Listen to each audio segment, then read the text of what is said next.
कन्हैया तुम्हें कन्हैया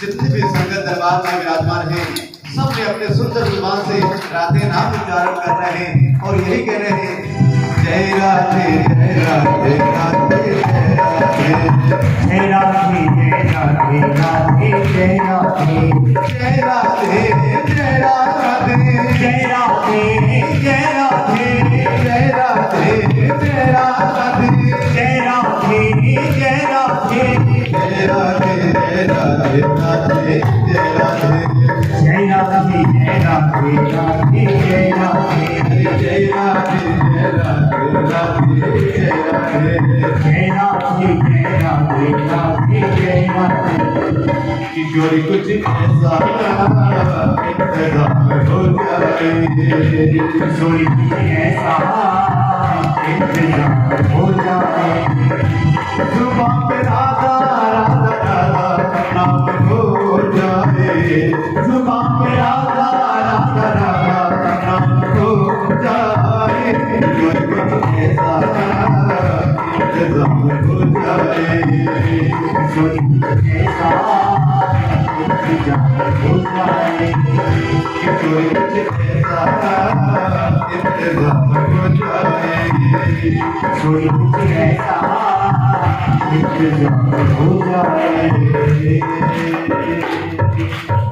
बोलिए जय श्री राधे जय जय श्री राधे भगवान कृष्ण भगवान की। और आगे की कथा में महात्मा श्री सुखदेव जी राजा अम्बरीश और दुर्वासा ऋषि की कथा सुनाते हैं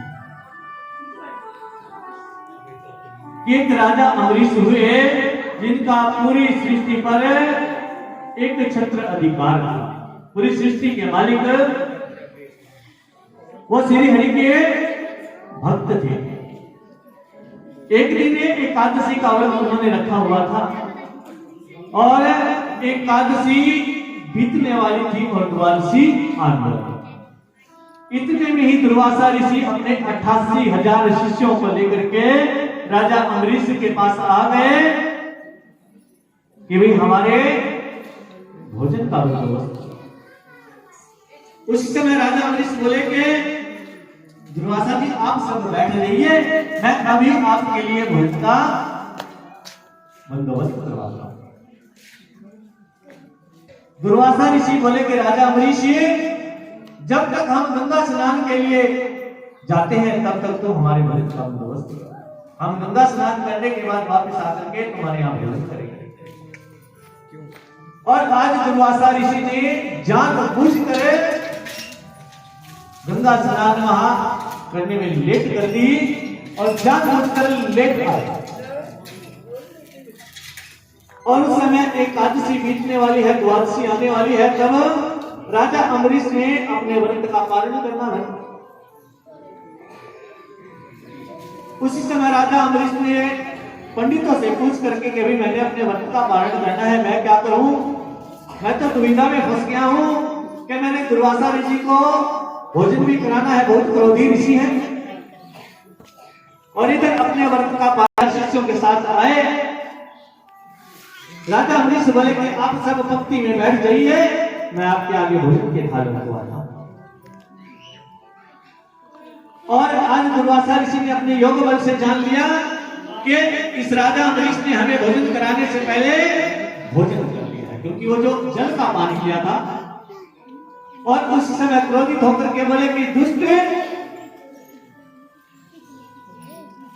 तुमने मुझे भोजन कराने से पहले सिर्फ भोजन कर लिया और बड़े क्रोधित हुए।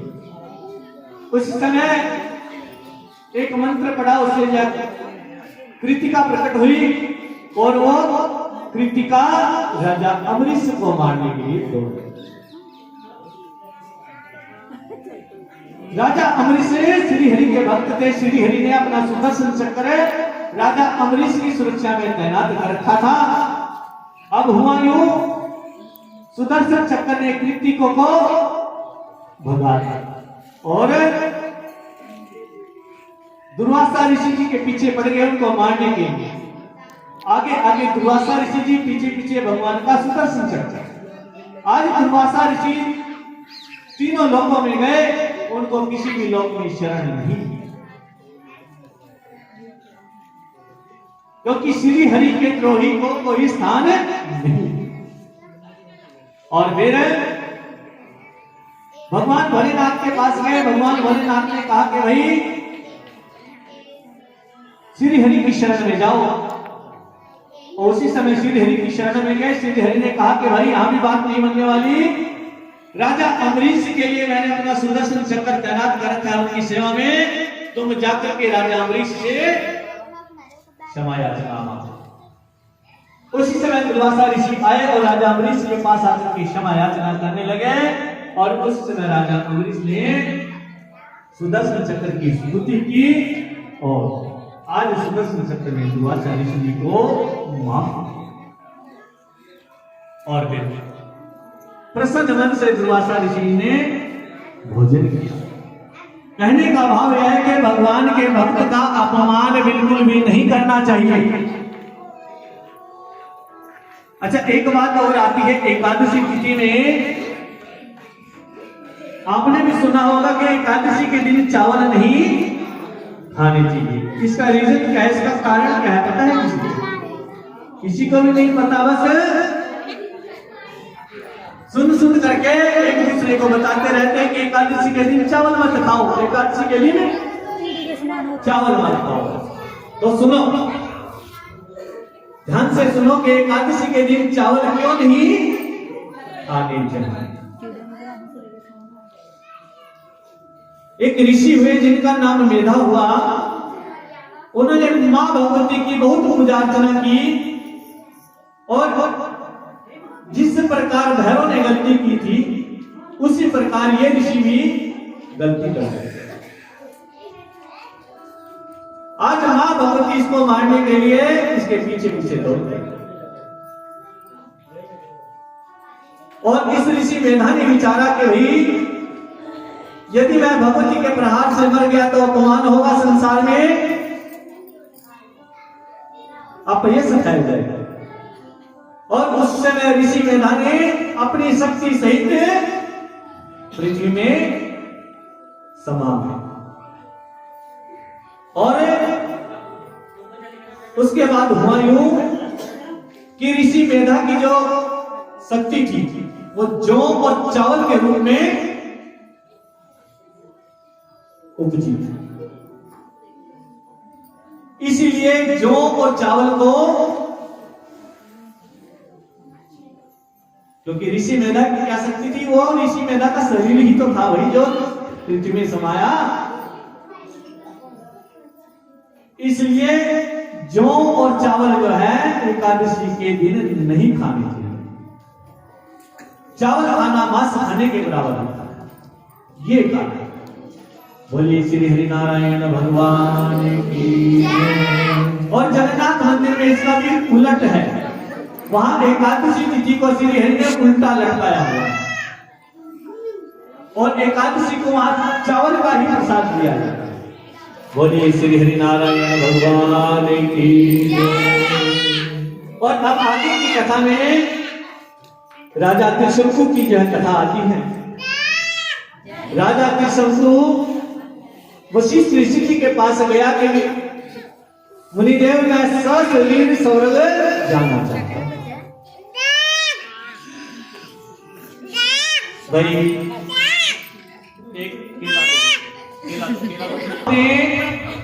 कल की कथा में एक बात नोट की,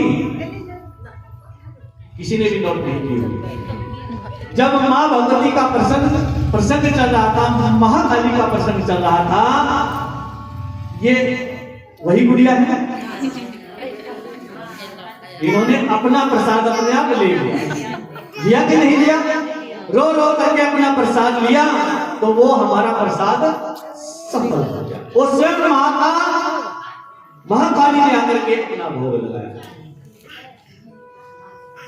बोलिए जग की जननी आदि शक्ति माता भवानी की। और आज राजा कृष्ण जो है वशिष्ठ जी से कह रहा है कि मैं सशरीर स्वर्ग जाना चाहता हूं। वशिष्ठ जी ने कहा कि भाई ये बात जो है नीति के विरुद्ध है। नहीं, अब वापिस आ गए। आकर के जो है वशिष्ठ जी के पुत्रों के सामने गिड़गिड़ाने लगे कि मैं सशरीर स्वर्ग जाना चाहता हूं। वशिष्ठ जी के पुत्रों ने कहा कि तुम हमारे पिता के पास जाकर के आए हो जो कि तुम्हारे कुल गुरु हैं, और वही बात तुम हमारे सामने आकर के कह रहे हो, इसका मतलब तुम अपने कुल गुरु का अपमान कर रहे हो। जब उन्होंने मना कर दिया तो मना है। और आज वशिष्ठ जी के पुत्रों ने राजा कृष्ण को शाप दे डाला कि तुमने अपने गुरु का अपमान किया है, इसलिए तुम चांडाल योनि में पड़ गए। और आज राजा कृष्ण को चांडाल बना। इसी योनि में दौड़े जो है मुनि विश्वामित्र जी के पास गए और मुनि विश्वामित्र जी से कहा कि गुरुदेव वशिष्ठ के पुत्रों ने मुझे यह शाप दे दिया जिसके कारण मैं इस योनि में आ गया हूं। मेरी आपसे विनती है कि मैं सशरीर स्वर्गलोक को।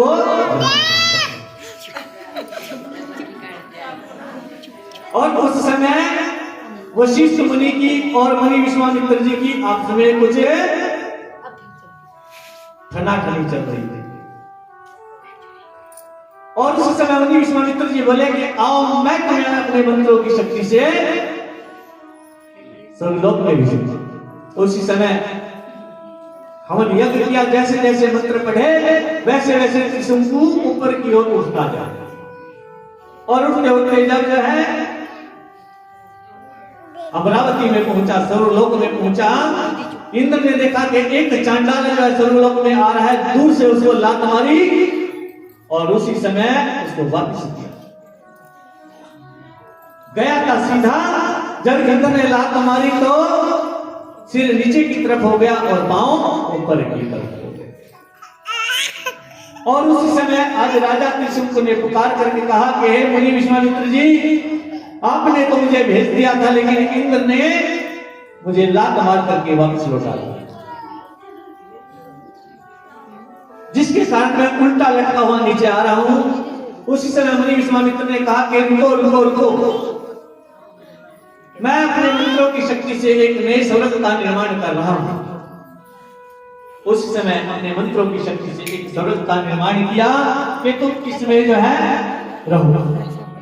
और उस समय इंद्र आदि देवता जब उन्होंने देखा कि आज मुनि विश्वामित्र जी ने एक स्वर्गलोक का तो निर्माण कर दिया और नवीन देवी देवताओं का भी निर्माण करने जा रहे थे, उसी समय जाकर के मुनि विश्वामित्र जी के पैरों को पकड़े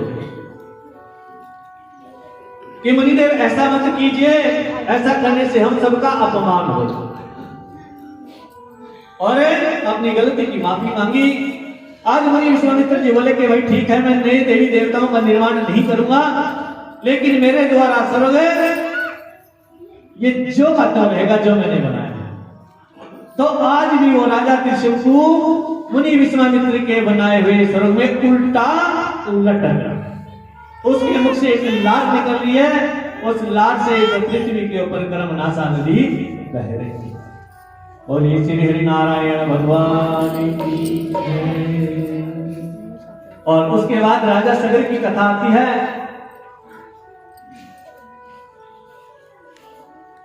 राजा सगर ने एक अश्वमेध यज्ञ किया और एक घोड़ा छोड़ा। उस घोड़े को इंद्र जो चुरा करके ले गया, क्योंकि इंद्र ने अपने मन में विचारा कि शायद राजा सगर मेरी गद्दी पर बैठना चाहते हैं।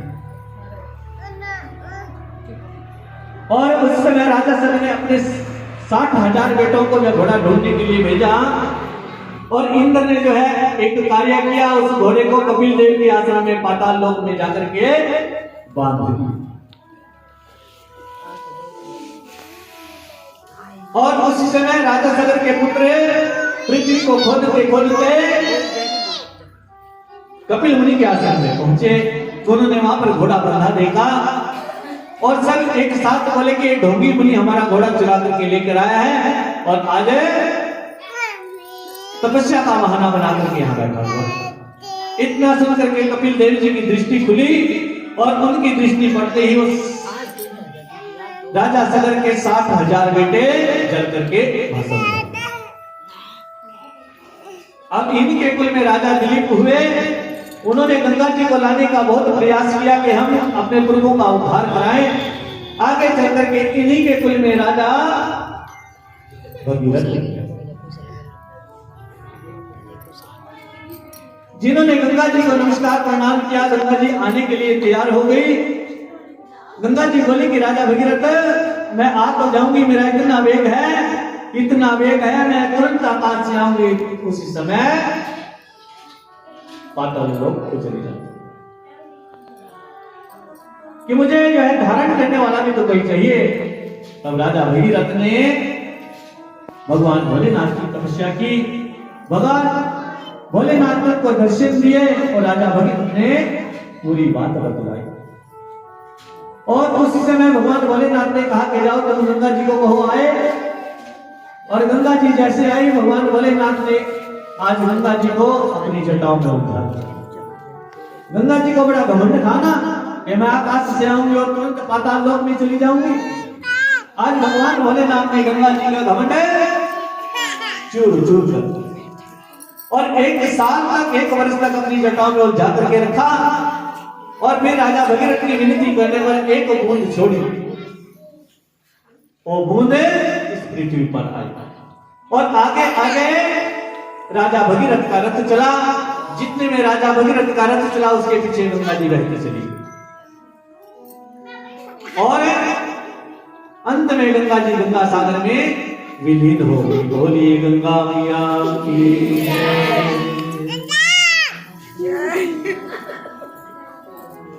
और इसके बाद